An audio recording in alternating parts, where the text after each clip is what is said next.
தமிழ் உறவுகளுக்கு வணக்கம். இது உங்கள் வேர்களை தேடி தமிழ் மீடியா. விஷ்ணு பகவானின் அவதாரங்கள் 10, ஆனாலும் எம்பெருமானின் உருவங்கள் எண்ணிலடங்கா. அதன்படி கம்பீரமான தோற்றத்துடன் கூடிய விஷ்ணு பகவானின் திருக்கோவில் ஒன்று காஞ்சிபுரத்திலிருந்து வந்தவாசி செல்லும் சாலையில் கூழமந்தல் என்னும் ஊரில் அமையப்பெற்றுள்ளது. பெருமாள் நின்ற திருக்கோலத்தில் ஸ்ரீதேவி பூதேவி சமேதராக பேசும் பெருமாள் என்ற திருநாமம் கொண்டு சேவை சாதித்து கொண்டிருக்கிறார்.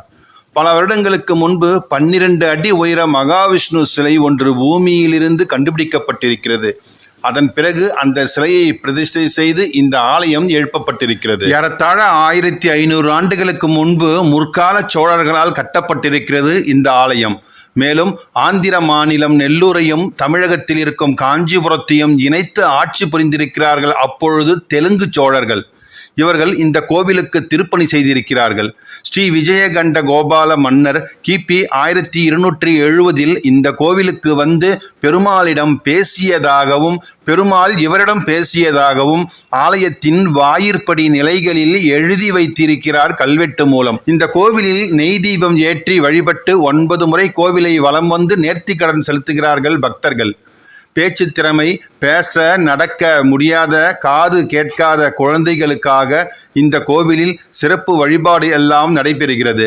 அதற்காக முதல் நாள் சனிக்கிழமை இந்த ஆலயத்திற்கு வருகிறோம் என்றால் ஒவ்வொரு வாரமும் அதே சனிக்கிழமை 9 வாரம் அந்த குழந்தையுடன் இந்த கோவிலுக்கு வர வேண்டும்.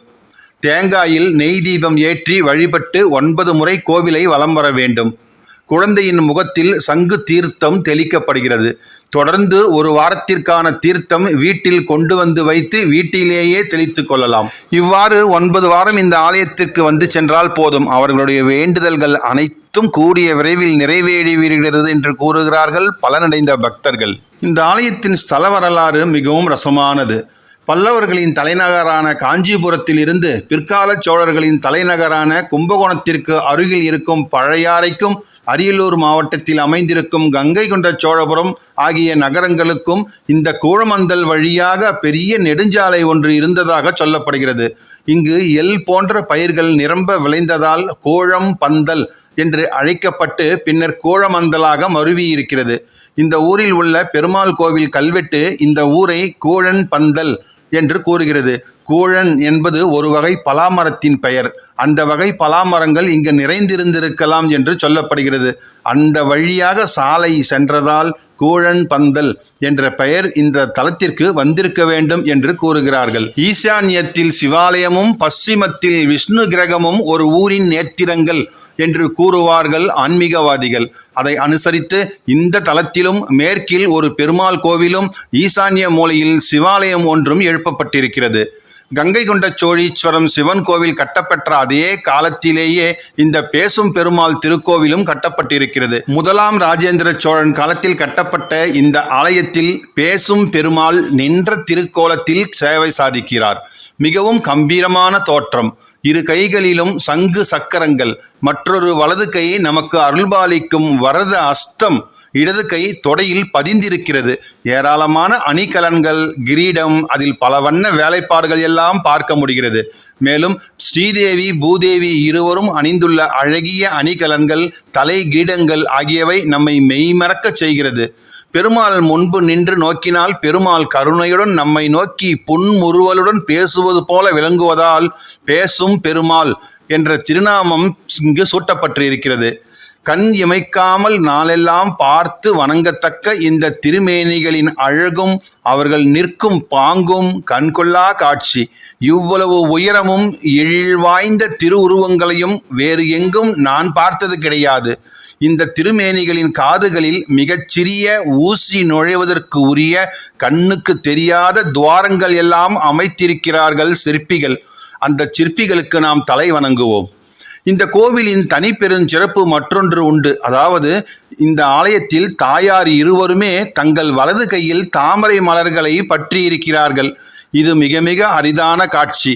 மற்ற கோவில்களில் ஒரு தேவி வலது கையிலும் மற்றொரு தேவி இடது கையிலும் தாமரை மலர் வைத்திருப்பதை நாம் பார்த்திருக்கிறோம். இங்கு இதில் கூட ஒரு புதுமையை செலுத்தியிருக்கிறான் சிற்பி. இவ்வளவு கம்பீரமான தோற்றமாக இருந்தாலும் சாந்த மூர்த்தியாக திகழ்கிறார் பேசும் பெருமாள். தமிழ் வருடப்பிறப்பு, வைகாசி விசாகம், கருட சேவை, திருவாடிப்பூரம், கிருஷ்ண ஜெயந்தி, புரட்டாசி 5 சனிக்கிழமைகள், தீபாவளி, விஷ்ணு கார்த்திகை தீபம், வைகுண்ட ஏகாதசி, கூடாரவள்ளி திருவிழா, தைப்பொங்கல், தைப்பூசம், பங்குனி உத்திரம், திருக்கல்யாணம் ஆகிய விசேஷ நாட்கள் இங்கு சிறப்பாக திருவிழா நடைபெறுகிறது. தவிர பிரதி வாரம் சனிக்கிழமை தோறும் சிறப்பு திருமஞ்சனமும் நடைபெறுகிறது. மேலும் மகாமண்டபம், சுற்றுச்சுவர், தாயார் சன்னதி, சக்கரத்தாழ்வார் சன்னதி ஆகியவை 1 கோடி ரூபாய் செலவில் புதிதாக கட்டப்பட்டு வருகிறது. காணொளியின் துவக்கத்தில் நான் கூறியது போல இந்த ஆலயத்தில் விரதங்கள், தானம், வேள்வி, பிராயச்சித்தம் எது செய்தாலும் சரி 1000 மடங்கு பலன் தருவதாக நம்பிக்கை உள்ளது. காஞ்சிபுரத்தில் இருந்து வந்தவாசி செல்லும் சாலையில் 18வது கிலோமீட்டர் தொலைவில் அமைந்திருக்கிறது கூழமந்தல் என்னும் இந்த அழகிய கிராமம். காஞ்சிபுரத்தில் இருந்தும் வந்தவாசியிலிருந்தும் நிறைய பேருந்து வசதிகள் உள்ளது. பேருந்தை விட்டு இறங்கியதும் எதிரிலேயே ஆலயம் அமைந்திருக்கிறது. தினசரி காலை 6 மணி முதல் 12 மணி வரையிலும், மாலை 4 மணி முதல் இரவு 8 மணி வரையிலும் நடை திறக்கப்பட்டிருக்கும் என்பதை தெரிவித்துக் கொண்டு உங்களிடமிருந்து விடைபெறுகிறேன். இந்த காணொளி உங்களுக்கு பிடித்திருந்தால் லைக் பண்ணுங்க, ஷேர் பண்ணுங்க, மறக்காம உங்கள் கருத்துக்களை கமெண்ட் பாக்ஸ்ல கமெண்ட் பண்ணுங்க. நன்றி, வணக்கம்.